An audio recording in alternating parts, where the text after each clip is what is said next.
오늘은 2021년도 넷째 주일입니다. 1년간 하나님의 은총 가운데 우리를 지켜주시고 또 이렇게 새해 첫 달 넷째 주를 맞이하면서 1년 첫 달 넷째 주일을 주님 앞에 경배할 수 있는 은혜를 주신 하나님께 영광과 감사를 돌립니다.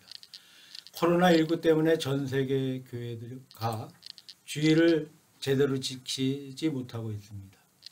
비대면으로 예배를 드리는 이때에 비대면 예배를 드릴 수 있는 것도 하나님의 은혜라고 생각합니다.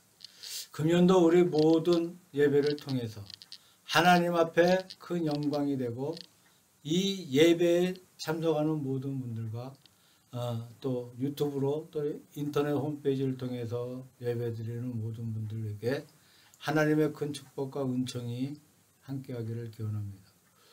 구약의 이사야서 40장의 말씀은 이사야 선지자가 이스라엘 백성의 앞날을 전망해 보면서 그들이 바벨론 포로 생활에 허덕이다가 다시 포로에서 돌아와 새로운 국가를 건설할 미래를 예언해 준 말씀으로 기록되어 있습니다.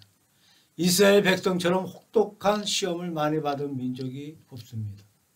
구약만 해도 아수르와 바벨론의 포로가 된 적이 있고 신약시대에 와서 주후 70년에 로마의 포로가 되어서 숱한 환난과 고난을 많이 겪은 민족이었지만 그들은 결코 고난 가운데 멸망하지 않고 재기하고 소생하고 신임을 얻고 재출발했던 민족이었습니다. 여호와 하나님을 의지하는 신앙 가운데서 선민의 특색을 말한다면 새 힘을 얻고 재기하는 데 있다고 말할 수가 있습니다. 신약의 말씀은 우리 믿음의 사람, 개인이 하나님 앞에 그리스도의 은총 가운데 대속을 받고 구원을 받는 새로운 생활을 묘사하는 말입니다. 그런즉 누구든지 그리스도 안에 있으면 새로운 피조물이라. 이전 것은 지나갔으니 보라 새 것이 되었도다. 신령한 생활이 거듭되는 생활입니다. 구원받는 생활입니다. 축복의 생활인 것을 가리켜 말씀하고 있습니다. 오늘 이 구약과 신약의 말씀을 토대로 하여서 이 신년 벽두에 새 힘을 얻자라는 제목을 생각해 보았습니다. 하나님께서 천지 만물을 창조하시고 운영하시는 것을 생각해 보았습니다. 태초에 하나님께서 아무것도 없는 가운데 이 만물을 지으실 때 한꺼번에 아름답고 넓은 세계를 창조해내셨습니다. 그 다음에 창조 이후부터 지금에 이르기까지 하나님의 섭리의 손길이 계속해 나갔습니다만 하나님이 만드신 이 세계의 물량은 변치 아니하는 것으로 알고 있습니다. 물량의 원칙을 우리가 믿고 있습니다만 그 물체의 모양은 변합니다. 액체가 고체로 되었다가 또 고체가 기체로 되었다거나 하는 식으로 변하는 것뿐이지 우주 만물에 가득한 이 물량의 총량이라는 것은 변하지 아니한다고 과학자들은 말하고 있습니다. 모든 물량들이 끝없이 변화를 거듭하면서 어떤 일정한 원을 그리면서 거기에서 순환하는 가운데 만물이 유지되고 있는 것이 아닌가 생각해 봅니다. 예를 들면 사람과 동물과 식물에게 절대 필요한 물만 생각해 보아도 바다에서 수증기가 하늘에 올라가 수증기가 구름을 이루고 다시 비가 되어 땅에 내려와서 시내를 이루고 흘러가는 이 순환 때문에 그 사이에 초목도 살고 사람도 살고 동물도 살고 만물이 살아갑니다. 예를 들면 우리에게 절대 필요한 공기만 하더라도 우리가 필요한 산소를 먹고 탄산가스를 배출해냅니다. 또 식물의 세계는 탄산가스를 먹고 산소를 토해내고 있습니다. 이런 순환이 계속되는 가운데서 사람도 살고 식물도 살아가는 것이죠. 이 순환이 멈춰버리면 거기에 뭐가 있어요? 죽음밖에 없다는 겁니다. 부패됩니다. 하나님은 이렇게 갱신하는 방법을 통해서 순환하는 방법을 통해서 새롭게 되는 방법을 통해 만물을 유지하고 계신다고 생각할 수 있습니다. 우리 영혼의 세계도 그런 것이 아닌가 생각해 봅니다. 끊임없이 하나님의 은총을 받고 새롭게 되고 갱신을 받음으로 우리의 영혼에 늘 소생하는 길이 있고 또 방법이 있는 줄로 생각됩니다. 구약 이사야서 40장 27절 말씀을 보니까 야곱아 내가 어찌하여 말하며 이스라엘에 내가 어찌하여 이르기를 이라고 말씀하고 있습니다. 여기에서 야곱아 이스라엘이라는 두 이름이 한꺼번에 나옵니다. 우리가 이 말씀을 읽어볼 때 구약 32장에 나와 있는 야복강가에서 야곱의 체험을 연상하지 않을 수가 없습니다. 이스라엘 민족의 조상이었던 야곱의 일생을 3등분으로 나누어 생각해 볼 수 있는데 어릴 때 아버지 수나에서 자라던 것이 제1기였어요. 제1기의 야곱의 마지막은 형을 속여서 장자의 명분을 빼앗고 눈이 어두운 아버지를 속여서 장자의 받을 복을 가로채 받고 그래서 형의 미움을 받아서 형 에서가 야곱을 죽이려고 하므로 야곱이 도망쳐가는 것으로 제1기가 끝납니다. 제2기에는 그가 외가에 가서 결혼을 하여 많은 자녀를 낳고 소떼 양떼를 돌봅니다. 한 20년간 거기에서 세월을 보내면서 많은 재물을 모으고 돌아오게 되죠. 이것이 야곱의 제2기라고 할 수 있겠습니다. 제3기에는 그가 가나안에 돌아와서 아브라함, 이삭, 야곱으로 이어지는 하나님의 큰 축복을 계승하고 야곱에게서 뭐예요? 이름이 이스라엘로 바뀌게 됩니다.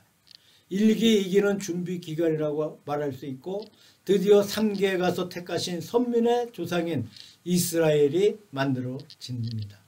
그 2기와 3기의 중간 과도기에 야복강가의 체험이 있어요. 야복강가에서 도달했을 때 야곱의 마음속에 옛날에 자기가 형을 속였던 그 사실이 마음 가운데 잊혀지지가 않습니다. 다시 생각이 나. 아직도 형이 악감을 가지고 있는지 나를 죽이려고 하고 있는지 알지 못해서 염려와 금신 걱정 가운데 있을 때에 돌연히 소식이 들려왔어요. 에서가 400명을 이끌고 야곱을 맞이하러 온다는 소식입니다. 이 야곱은 깜짝 놀랐어요. 낙담했습니다. 400명의 장정이 다가오는데 야곱에게는 사람이 다 어린아이들과 부여자들이고 양떼들밖에 없다는 거예요. 어림도 없어요. 야곱은 고민에 빠집니다. 밤잠을 자지 못하고 자기의 소유와 가족을 두 때로 나누어 놓고 하는 말이 한 때를 치면 한 때는 살아나리라는 것입니다. 어리석은 생각이에요. 에서가 두 때를 다 칠 것이 뻔한 사실입니다. 그래서 밤잠을 자지 못하 그가 하나님을 상대하여 기도하기 시작합니다. 창세기 32장에 보니까 천사를 붙들고 씨름을 했다는 말이 나와요. 그래서 천사를 이겼다는 말씀이 나옵니다. 우리가 그 말씀을 생각해 본다면 야곱은 아주 힘이 센 사람이라고 생각할 수 있습니다. 요즘 말로 하면 레슬링 선수 같은 또 씨름 선수 같은 그런 사람이었어요. 그런데 그 야곱이 야복강가에 이뤘을 때 에서가 다가온다는 소식을 들었을 때 자기의 힘으로 400명을 이겨낼 수가 있겠습니까? 어림없는 얘기였어요. 야곱은 그런 낭만 가운데 하나님을 대면해서 기도하는 가운데 새로운 힘을 얻게 됩니다. 새 힘을 얻은 증거로 천사와 더불어 씨름을 해서 이겼다고 생각해 볼 수 있는데 이것은 야곱에게 다시금 힘이 솟아난 사실을 가리켜 말하고 있습니다. 인생의 일대 전환기에 하나님께로부터 힘을 얻어서 천사를 능가했던 거기에서 야곱의 이름이 바뀌어지고 이스라엘이 되었어요. 이 계명의 사건 속에는 하나님께서 새 힘을 주신 그 역사가 거기에 동반되고 있다는 겁니다. 새 힘을 받아서 새 시대를 향해서 전진해 갔다고 이렇게 생각해 볼 수가 있습니다. 우리가 우리의 일생이 얼마나 짧은지 몰라요. 세월이 얼마나 빨리 가는지 모릅니다. 저는 가끔 돌아가신 부모님과 함께 살고 있다는 착각을 가끔 받을 때가 있어요. 잠결에. 그래서 어머니 집을 내가 못 찾는 때가 있어요. 막 찾아 헤맬 때가 있어요. 저는 가끔 내 나이를 잊어버리고 살 때가 있습니다. 그러다가 나의 나이를 생각하면서 지난 날들을 후회하게 돼요. 왜 이렇게 살았을까? 내가 다시 40, 50대로 돌아간다면 지금보다 훨씬 훌륭한 목회자가 되었을 텐데 하는 생각을 하게 돼. 세계 모든 사람이 세월은 빠르다는 것을 여러 가지로 묘사를 합니다. 우리 한국 사람들은 세월이 유수 같다, 흘러가는 물 같다 라고 말합니다. 물은 그렇게 빠르게 보이지 아니하지만 쉬지 않고 흘러가. 낮이나 밤이나 흘러가. 사람이 물을 바라보고 있을 때나 물을 잊어버리고 있을 때나 물은 계속 흘러갑니다. 사람이 깊이 잠든 때에도 물은 흘러가. 쉬지 않고 가는 것이니까 얼마 후에 보면 물은 멀리 가 있어. 그래서 인생은 뭐와 같다? 유수와 같다. 물 같다고 했는지 몰라요. 미국이나 유럽에 가보면 보다 더 빠른 묘사를 합니다. 세월은 흘러가는 것이 아니고 세월은 날아간다. 타임 플라이라고 그럽니다. 세월은 날아간다. 즉 대단히 빠르다는 말입니다. 중국 사람도 세월은 문틈 사이로 흰말이 지나가는 것 같다고 묘사했어요. 미닫이문이 조금 틈이 생겨서 그 사이로 바깥에 흰말이 지나가는 것을 보게 됩니다. 그 틈 사이로 보니까 흰말이 몹시 빨리 지나가니까 인생이 그런 것이라고 순식간에 지나가 버리고 만다고 그렇게 묘사하는 것 같습니다. 그 묘사가 어떻든 인생이 빠른 것은 사실이에요. 빠르고 짧은 것이 바로 뭐예요? 인생이라는 거예요. 그런데 어떤 분이 말하길 짧은 인생 속에 권태를 느낀다고 말합니다. 이렇게 짧은데 왜 권태를 느끼겠습니까? 우리 인간은 조용히 반성해 보면 얼마나 권태가 많은지 몰라. 얼마나 지쳐 있는지 몰라. 얼마나 피곤한지 몰라. 오늘 구약 본문을 보니까 소년이라도 피곤하고 곤비하고 장년이라도 넘어지고 자빠진다고 말씀하고 있어요. 사람들이 다 이런 곤비에 쌓여 살고 있는 것이 바로 인생이라고 할 수 있습니다. 신약시대에 기독교를 크게 박해했던 로마의 폭군 네로 황제의 성격을 어떤 분이 말하기를 우울증이었다고 그렇게 말합니다. 그 우울증을 감추지 못해서 무서운 폭행을 많이 했다고 말했습니다. 네로가 한 번은 로마시를 전부 다 불태워버리기 위해서 로마의 큰 불을 일으킨 사실이 있어요. 로마를 다 불태워버리고 새로운 로마를 지어서 네로의 이름을 붙여서 네로의 도시라고 하겠다고 하면서 그는 그렇게 로마의 불을 놓았습니다. 그런데 백성들이 아우성을 치니까 겁이 나서 방화의 책임을 기독교인에게 돌립니다. 그리고 무수한 기독교인을 학살해 죽인 사건이 있습니다. 네로가 왜 로마의 불을 놓은 것이냐? 다름이 아니라 그의 권태를 이기지 못해서 우울증을 감추지 못해서 그랬다고 어떤 사가가 말한 것을 들어본 적이 있습니다. 권태를 이기지 못해 사람을 죽이고 그런 방화를 일으켰다는 겁니다. 정말 어처구니 없는 기사를 읽어보았습니다. 어떤 남녀가 만난 지 하루 만에 결혼을 하고 이틀 만에 이혼했다는 기사입니다. 어떤 남녀가 기차 안에서 같이 만나 대화를 나누다가 서로 좋아서 결혼을 하고 그렇게 합시다. 그리고 결혼을 했어요. 그래서 차에서 내려 어떤 목사님에게 주례를 받고 결혼을 합니다. 하룻밤 지나고 말다툼이 생겼어요. 재미가 없으니까 이혼합시다. 그래서 이혼했다는 기사예요. 저는 그 기사를 읽으면서 도대체 이분들의 결혼관이 어떤 것인가? 누구 때문에 결혼을 한 것인가? 무엇을 원해서 결혼한 것인가를 생각해 봅니다. 뻔한 사실이에요. 아주 피상적이고 아주 가벼운 목적으로 결혼했어요. 그러니까 곧장 권태가 오고 지쳤습니다. 결혼도 단 하루 만에 이혼했어요. 저도 인생의 목회가 나의 생각대로 되지 않을 때 저도 최근에 일어난 사건들을 보니까 아이가 많으면 정부 지원을 받으니까 입양하고 나니까 친아이들과 차별을 하게 되고 결국에는 학대를 하게 되고 버리게 되고 죽음으로 몰아가기도 하는 그러한 사건이 최근에 생겼어요. 왜 이러한 사건들이 생길까요? 우리가 인생을 그렇게 살 때 우리에게 어떠한 만족도 없을 겁니다. 네로가 로마를 불태우고 만 것처럼 세상에는 만족이 없어. 지쳐버리고 마는 거예요. 사람은 조만간에 지치게 되어 있어요. 이런 지친 우리들이 하나님 앞에 새로운 힘을 얻고 새롭게 올라가지 못한다면 사람다운 구실을 하지 못하게 됩니다. 참된 믿음의 사람이 믿음의 모습을 발휘하지 못해서 생겨난 일들입니다. 우리가 새해에 새 힘을 얻어야겠습니다. 갱신의 은총을 받아야겠습니다. 새로운 사명감을 받아야겠습니다. 새로운 예배의 정신을 얻어야겠습니다.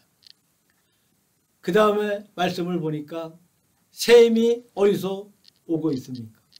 오직 여호와를 앙망하는 자는 새 힘을 얻으리니. 자, 이 새 힘의 근본이 여호와 하나님께로부터 온다고 말씀하고 있어요. 구약 성경에 하나님의 이름이 여러 가지로 나와 있습니다. 그 중에 대표적인 이름이 엘로힘이라고 합니다.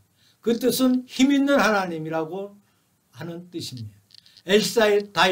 엘사다이라고 하면 전능하신 하나님이라는 뜻이 됩니다. 하나님은 힘이 있는 분이에요. 우리가 우주 만물을 바라볼 때 놀라운 사실을 느끼게 됩니다. 지구를 생각해 본다 하더라도 이 지구가 얼마나 커. 여기에 40억이 넘는 인구가 살고 있어요. 여기에서 큰 산이 있습니다. 바다가 있습니다. 동물들이 있어요. 굉장히 무거운 것이에요.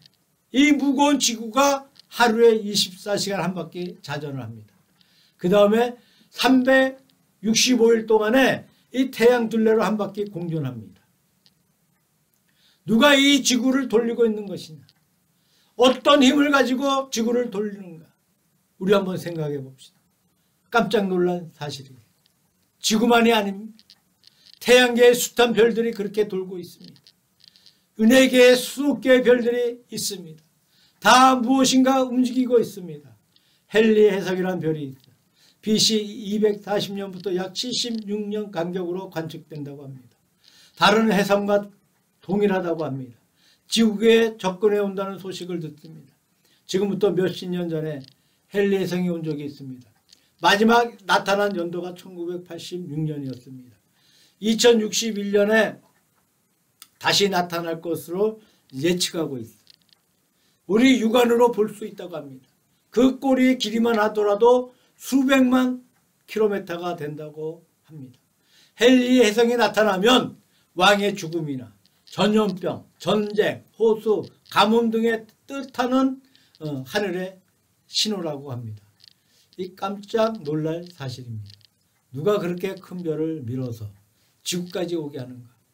이렇게 큰 은하계의 많은 별들이 전체적으로 어딘가를 중심으로 돌고 있다고 해요. 이 대우주의 힘을 누가 움직이고 있는가? 지상에 있는 모든 전기를 다 동원한들 1초도 돌리지 못할 것이 아니겠습니까? 태양계만 생각해봐도 그 힘이 굉장히 커서 사람을 살리고 지구를 살리고 또 동물을 살립니다. 그런데 지구가 받아서 살고 있는 태양의 에너지라는 것은 이 발산해 오는 에너지의 불과 2억 분의 1이 지구에 미친다고 합니다. 나머지는 전부 다른 공간에 흩어지고 마는 거예요. 굉장한 힘이죠. 어떤 분의 말을 들어보니까 우리 몸속에 피가 돌고 있는데 하루에 도는 이 피의 거리가 천리에 달한대. 천리. 누가 우리의 심장을 펌프질해서 그렇게 움직여 돌게 하는 것입니까? 우리가 생각하면 놀라지 않을 수가 없어요. 미국에서 지금 인공심장을 이식해서 살고 있는 분이 있어요. 너무나도 고통스러워 못 견뎌서 나를 죽여달라고 차라리 죽는 것이 낫다고 하는 보도를 읽어본 적이 있습니다. 굉장히 비싼 수술을 받았는데 편히 사는 것이 아니고 그렇게 고통스럽게 살고 있다는 그런 말을 듣습니다. 그런 말을 들을 때 우리가 정상적인 심장을 가지고 이 심장이 내 속에서 뛰고 있고 피가 돌고 있다는 사실 한 가지만 생각해 본다 하더라도 얼마나 감사한 일인지 몰라요. 너무나 감사한 사실입니다. 그 심장을 누가 돌리고 있습니까? 그 힘이 어디서 얻고 있는 것입니까? 우리가 그렇게 따져볼 때 우주에 가득한 힘을 느끼게 됩니다. 이 힘을 창조하신 하나님은 굉장히 힘이 있는 분입니다. 하나님께서 이 지상과 세계 모든 만물을 지배하고 계십니다. 우리의 보이는 육적인 면만 그런 것이 아닙니다. 신령한 힘도 그래요. 오히려 신령한 힘이 더 클지 모릅니다. 낙심한 자에게 소망을 주십니다. 낙심한 자에게 새 용기를 주십니다. 신령한 힘을 주셔서 우리로 하여금 살게 하신다는 거예요. 육신은 건강한데 정신은 약한 분이 있어. 육신은 약한데 정신력이 강한 분이 있습니다. 그 속에 신령한 힘이 강하다는 말입니다. 중세 때 그리스도인의 모범이었던 토마스 아퀴나스의 말을 빌리면 하나님의 거룩한 음성이 우리의 신령한 귀에 들려올 때 우리에게 힘이 솟아난다는 말을 했어요. 톨스토이가 말하기를 하나님께서 우리의 심장에 불을 붙여주실 때 우리의 속에 뜨거운 열심이 솟아난다고 말한 적이 있습니다. 하나님의 음성을 듣고 하나님의 불을 받고 우리의 영혼이 변화되는 것을 봅니다. 놀라운 은혜, 신령한 힘인 줄로 믿습니다.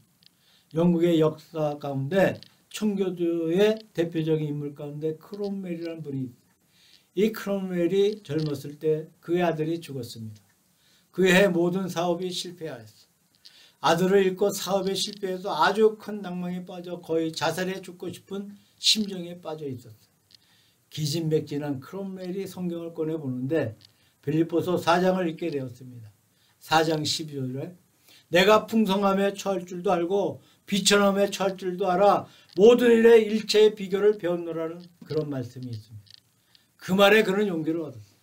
그는 기도하기를 바울의 하나님 나도 바울처럼 풍부함에 처할 줄도 알고 비천함에 처할 줄도 알게 하옵소서. 이 절망 속에서 내 길을 내게 가르쳐 주옵소서 라고 기도했습니다. 그 다음에 13절에 말씀하시기를 내게 능력 주시는 자 안에서 내가 모든 것을 할 수 있느니라고 말씀하고 있어요. 자, 이 말씀으로 일어나서 용기를 내었다고 합니다. 그래서 유명한 크롬웰 대통령이 된 사건이 있습니다. 그가 마지막에 운명할 때도 이 말을 외우면서 운명했다고 합니다. 내게 능력 주신 자 안에서 내가 모든 것을 할 수 있느니라. 하나님이 우리의 근본이 되십니다. 육적인 힘이든 영적인 힘이든 하나님께서 우리에게 새로운 힘을 주신다는 겁니다. 그 다음에 새 힘을 얻는 결과예요. 여호와를 앙망하는 자는 새 힘을 얻으리니 독수리의 날개치는 것 같이 올라갈 것이요. 자, 올라가는 힘이 힘에는 두 가지가 있습니다.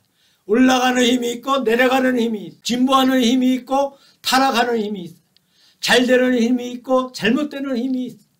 우리가 힘을 얻는 것은 좋은데 힘을 받아서 하락해 간다면 타락해 간다면 잘못되어 간다면 힘을 받지 못한 것만 못하지 않겠습니까? 하나님 앞에 참된 힘을 받는 사람은 하나님 앞에 점점 나아가는 사람입니다. 어거스틴이 말하기를 우리가 바르게 생각할 때 하나님께서 우리와 더불어 같이 계신다. 우리가 바로 살 때 하나님께서 우리와 같이 계신다. 그렇게 말한 적이 있습니다. 어거스틴의 말을 반대로 하면 이렇게 되지 않겠습니까? 우리가 잘못 생각할 때 거기에 마귀가 같이 있다. 우리가 잘못 살 때 마귀가 같이 있다고 할 수 있겠습니다. 하나님의 힘은 우리로 하여금 상승시켜줘. 올라가게 해줍니다. 마귀의 힘은 우리로 하여금 어떻게 해요? 타락을 시켜줘. 죄를 짓게 해. 우리의 사회가 그렇고 교회가 그렇고 전 세계가 그런 것 같습니다. 성과 악의 힘이 갈등하고 있습니다. 올바르게 살려는 노력과 악하게 타락시키려는 노력이 우리 주위에서 언제나 싸우고 있습니다. 하나님은 여호와를 앙망하는 자를 선하게 이끌어 주십니다. 선하게 올라가게 하신 줄로 믿습니다. 이렇게 선하게 올라가는 힘은 원수 깨지는 힘입니다. 어떤 분은 늙을 노자를 해석하기를 노쇠할 노자로 되게 하지 말고 노숙할 노자가 되게 해달라고 한 것을 보았어요. 사도 바울이 말씀하기를 겉사람은 후퇴하나 속사람은 날로 새롭도다 라고 했습니다. 우리가 2021년도를 맞이하고 설을 맞이하고 이제 나이를 한 달 더 먹으면 늙는 것은 분명한 사실인데 그러나 우리의 늙음이 노쇠하는 늙음이 되지 말게 해야 합니다. 노쇠하는 늙음은 망하는 늙음, 노쇠하는 늙음은 없어지고 마는 늙음이에요. 노숙한 늙음이 되게 해달라는 겁니다. 노숙한 늙음이란 보다 더 살찌는 늙음입니다. 열매 맺는 늙음이에요. 삶의 내용이 충실해가는 늙음인 줄로 믿습니다. 여호와를 앙망하는 자는 결코 노쇠하지 않습니다. 노숙해가는 길인 줄로 믿습니다. 중국 오지 선교의 개척자인 선교사, 유명한 선교사 허드슨 테일러의 일화가 남아있어요. 그가 중국 오지에 건너가서 상하이나 북경이나 큰 도시에서 선교하지 않고 농촌에서 선교하고 있었는데 한 번은 런던에 있는 본부의 총무로부터 편지가 왔어요. 선교비가 모금이 안 되니까 더 이상 선교 사업을 할 수 없으므로 짐을 끌어 돌아오십시오. 라는 그런 편지입니다. 테일러는 대단히 낙심을 했어요. 이렇게 벌려둔 선교 사업을 두고 갈 수도 없는 것이고 또 계속 할 수도 없는 것이고 어떻게 할 것인가 하고 많은 고민을 하다가 하나님 앞에 기도하기 시작합니다. 기도하고 성경을 보는 가운데 테일러가 일생을 통해 좌우명으로 삼은 낱말을 발견했어요. 하나는 사무엘상 9장에 있는 에베네셀. 여호와께서 나를 여기까지 인도하셨도다. 자기를 오지에 보내주신 것은 영국에 있는 선교단체가 아니고 여호와께서 나를 인도해 주셨다라고 하는 확고한 신념을 가지게 됩니다. 저도 10여 년 전에 중국 단동에서 사역한 적이 있어요. 허드슨 테일러의 영향을 받아 열심히 선교를 하려고 했습니다. 중국을 통한 북한 선교를 꿈꾸고 사역을 했지만 중국을 통한 북한 사역은 꿈으로 접어야 했어요. 사회주의는 사회주의 자체가 중요해요. 공산주의 나라에서 기독교가 활성된다면 공산주의는 무너지게 되어 있습니다. 본론으로 돌아가면 창세기 22장 14절에 여호와의 일이에요. 아브라함이 산에서 이삭을 바치기 위해서 올라갈 때에 이삭이 묻기를 아버지여 여기에 나무와 불은 있는데 번제로 드릴 양이 어디 있습니까? 라고 묻자 아브라함이 말하기를 하나님께서 준비하실 거다 하고 산에 올라갔어요. 아무것도 없어요. 이삭을 잡아 결박을 하고 그를 죽여 번제로 바치려고 죽이려고 할 때에 하나님의 음성이 들려왔어요. 수풀에 양이 있다고 하셨습니다. 그 양을 잡아서 이삭을 대신해서 여호와 이레라고 고백을 합니다. 여호와께서 산에서 준비하셨도다. 허드슨 테일러는 내 과거는 하나님께서 나를 인도해 주셨으니까 에베네셀. 나의 미래는 여호와께서 준비하실 것이니까 여호와 이레. 이 낱말을 믿고 그는 영국 런던 선교회와의 이 관계를 끊어버리고 독립해서 선교 사업을 계속해 나갔다고 합니다. 놀랍게도 자기의 조수를 고용하고 또 6천여 명의 선교사를 고용해서 중국 내지 선교회를 운영해 갔다고 합니다. 이러한 성공한 반면에 그 이면에는 허드슨 테일러의 눈물이 너무나 많아. 아내가 죽고 아이들도 죽고 두 딸이 아마 죽은 걸로 알고 있습니다. 우리가 2021년도의 첫 달에 에베네셀 여호와께서 여기까지 인도해 주셨습니다 하면서 우리가 이 장소에서 지난날을 해결해 볼 때 감사했습니다. 여호와께서 이 시간까지 우리를 인도하시고 우리를 축복하시고 우리를 보호해 주셨어요. 우리의 과거는 에벤에셀입니다. 우리의 미래는 뭐예요? 여호와 이레입니다. 하나님께서 우리를 위해서 반드시 준비해 주실 것이 아니겠습니까? 우리 모두 여기서 새 힘을 얻어서 새로운 용기를 가지고 나아가시기를 바랍니다. 코로나19는 이제 사라질 때가 되었죠. 우리 개인적으로도 그래야겠고 교회적으로도 그래야겠고 우리가 살고 있는 전 세계가 그래야겠습니다. 여호와께로부터 새 힘을 얻어서 독수리처럼 올라가고 상승해가는 2021년 한 해가 되시기를 주 예수 그리스도의 이름으로 축원합니다.